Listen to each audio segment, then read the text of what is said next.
tarde a todos. Boa tarde, desembargador Sérgio Murilo. Excelentíssimos juízes, advogados, demais presentes. Antes de mais nada, eu quero agradecer o convite do professor Dalegrave, professor Rodrigo, para poder falar algumas coisas aqui sobre protagonismo judicial, principalmente aqui na Justiça do Trabalho. Até peço desculpas também por um certo nervosismo, porque sou servidor aqui e conversei já há tempo, sou servidor do trabalho com o Dr. Paulo Ricardo Pozzolo e pedi licença para fazer certas provocações acerca do protagonismo judicial, ao que ele me atendeu de logo e falou: fique à vontade, não terá nenhuma represália. Como os palestrantes que me antecederam, o novo CPC altera uma série de sistematicidades no processo. Dentre elas, como mencionou o professor Dalegrave, a inquirição das testemunhas, que o novo CPC fala que vai ser a inquirição direta. Isso já tinha acontecido em 2008 no Código de Processo Penal. A CLT, por sua vez, no artigo 820, mantém o rito de inquirição indireta, ou seja, os advogados fazem a pergunta ao magistrado, que, a seu modo, as refaz para as testemunhas. Surgiu certa dúvida, num primeiro momento, como que deveriam proceder nas audiências trabalhistas, mas a Instrução Normativa 39 do Tribunal Superior do Trabalho dirimou essa dúvida e falou: olha, nesse ponto o Código de Processo Civil não se aplica. Mas aqui a nós cabe uma certa reflexão. E, embora surja certa dúvida, o professor Dalegrave falou que a instrução normativa é uma mera orientação, que aos juízes é possível fazer essa inquirição direta. Cabe a nós, nesse momento, refletir acerca das decisões judiciais em matéria de prova, de acordo com esse novo paradigma processual. E, para entender isso, a gente tem que passar necessariamente pela análise de como que o protagonismo judicial surgiu. Por que surgiu o protagonismo judicial? Após a Revolução Francesa, cidadãos passam a olhar com certa desconfiança para os juízes, para a magistratura. Isso porque no antigo regime, de certa maneira, eles legitimavam atos abusivos por parte da monarquia. Então, os cidadãos reunidos em assembleia faziam as leis e ao judiciário não cabia interpretação. Cabia ao judiciário apenas aplicar a lei. Inclusive, se houvesse alguma dúvida sobre o sentido de alguma palavra, caberia ao judiciário enviar a dúvida para o legislativo, que dirimiria a dúvida acerca de qual o sentido da palavra. É aí que surge a expressão juiz boca da lei. Ele só pode reproduzir, não pode interpretar. O legislativo, portanto, tem protagonismo. Em seguida, ao final do século XIX, início do século XX, há uma primeira alteração no polo de tensão das decisões dentro da sociedade. Imbuído em ideologias socialistas, surge uma série de constituições sociais com direitos coletivos, como é o caso da mexicana, de 1917, a Constituição de Weimar, de 1919. Então, o legislativo deixa de ter preponderância e o executivo agora vai surgir como grande implementador desses direitos novos que estavam sendo constitucionalizados. Não basta mais um Estado liberal. Urgia a necessidade de um Estado ativo, implementando aquilo que havia sido prometido. Mesmo assim, com tais constituições, um Estado mais forte, nós presenciamos duas grandes guerras, atrocidades gigantescas. E é aqui que surge, que se pensa um Estado democrático de direito, o qual, antes de tudo, é pensado para evitar as abusividades que foram presenciadas.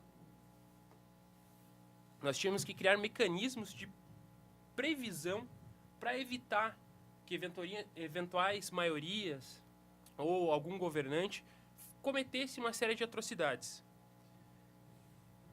é nessa quadra da história que o Poder Judiciário vai ganhar protagonismo. É o Poder Judiciário que será o guardião de direitos e garantias do cidadão. Vai haver uma dupla análise. Não adianta mais a lei ser formalmente de acordo com o procedimento posto na Constituição. A legislação e os atos normativos devem necessariamente passar por um filtro substancial. Devem ter uma análise de acordo com essas garantias prévias postas na Constituição. No Brasil, esse protagonismo vai ganhar cores e tons bem específicos, diante de uma Constituição recheada de direitos, original de um período pós-ditadura. Direitos esses que seguidamente não são realizados pelos outros poderes. É a partir desse paradigma democrático do direito que esse novo ordenamento processual, esse novo paradigma deve ser analisado. E aqui que nós podemos entrar na questão da inquirição das testemunhas. Essa, necessariamente, deve ser analisada, como nos falou o professor da Legrave, também sob um viés de controle, sobre um viés, além do legislativo, além do executivo, como controlar as decisões dos magistrados.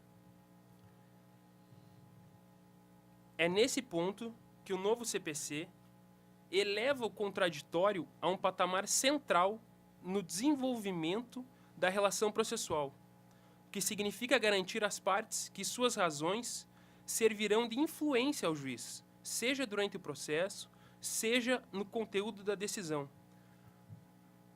Desse modo, a inquirição indireta das testemunhas, com devido respeito aos que entendem de forma contrária, foge, em alguns casos, desse dever de controle das decisões judiciais, porque não percebe os casos de discricionariedade, mesmo involuntários. A questão do magistrado, mesmo involuntariamente, não perceber que, de alguma forma, está colocando as suas questões morais, suas questões extrajurídicas naquela realização, naquela apreciação do caso. O Instituto das Reperguntas, muitas vezes, não leva em conta que a verdade processual não se encaixa com o mundo dos fatos, sendo impossível seu alcance direto. O magistrado jamais vai conseguir voltar ao passado e presenciar o que aconteceu. O seu contato com o caso sempre vai ser a partir de um discurso das partes, um discurso das testemunhas, e essas partes e essas testemunhas também têm a sua discricionariedade. Da mesma maneira, o magistrado, quando promove reperguntas, não desconfia do seu inconsciente, acreditando que possui uma racionalidade onipresente que é capaz de descobrir todas as falsidades. Inclusive, o eminente professor Manuel Antônio Teixeira Filho, foi desembargador aqui do TRT, na sua obra clássica, ele fala que é necessário as reperguntas porque o magistrado vai poder analisar se a testemunha está mentindo ou não somente através de um olhar, de um gesto, o que data vênia, obviamente, do grande processualista paranaense. Não há como saber se a testemunha está mentindo ou não, por mais do avanço da neurolinguística e desses fatores, se a testemunha está mentindo ou não. Então, data vênia, esse argumento defendendo a inquirição indireta, no nosso entender, não se firma, nem filosoficamente. Outro doutrinador, Rui Portanova, que é expoente do direito alternativo, ele é desembargador no TJ do Rio Grande do Sul, em uma das suas obras ele afirma a seguinte maneira: depois de tantos anos, os juízes aprendem como moldar seus sentimentos aos fatos trazidos nos autos e ao ordenamento jurídico em vigor. Primeiro se tem a solução, depois se busca a lei para fundamentá-la. Notem, ele fala que primeiro se tem a solução, depois se busca a lei para fundamentá-la. Essa pequena passagem demonstra que no momento da inquirição indireta, o magistrado, sem se dar conta, pode decidir previamente e, com isso, fazer as reperguntas ao modo a justificar o que ele já decidiu previamente. Como diz o Lênin Streck, aqui citado pelo professor Dalegrave, doutora Lorena, acredito que não concorda muito com o professor, ele faz uma metáfora sobre isso. É como se o magistrado primeiro atravessasse o abismo para depois construir a ponte. Ele não se deixa levar por todos os dizeres do processo. Ele, de alguma maneira, inconscientemente, pode criar uma solução e, a partir daí, buscar provas para justificar essa decisão, como disse o desembargador Rui Portanova. Com devido respeito, um Estado democrático de direito, esse do paradigma, que pensa em tentar barrar certas discricionariedades, e que o Poder Judiciário tem relevância para conter esses arbítrios, não se pode, na produção das provas, depender da consciência de apenas um sujeito. Importante frisar, nesse momento, que nesse novo paradigma processual, o destinatário final da prova é o processo e não mais o juiz. Eu acho que isso é uma das maiores contribuições desse novo paradigma processual, que antes pensava muito na questão da jurisdição, a instrumentalidade do processo, que também comentou o professor Dalegrave, de alguma maneira serviu em determinado momento, em uma época que o Brasil vivia uma ditadura, mas hoje, com o Estado democrático de direito, o processo como instrumentalidade não se sustenta mais. O julgador tem que entender que, obviamente, com devido respeito, ele também deve desconfiar das verdades que ele encontra previamente. O processo hoje vai servir para fazer com que o magistrado se surpreenda. Ele deixe com que as partes falem a sua versão para, posteriormente, de forma imparcial, proferir a sentença e a decisão final. E, para finalizar, eu gostaria de ler um trecho do poema do Guardador de Rebanhos, do Fernando Pessoa. Ele fala: eis o que meus sentidos aprendera sozinho. As coisas não têm significação, têm existência. As coisas são o único sentido oculto das coisas. Muito obrigado.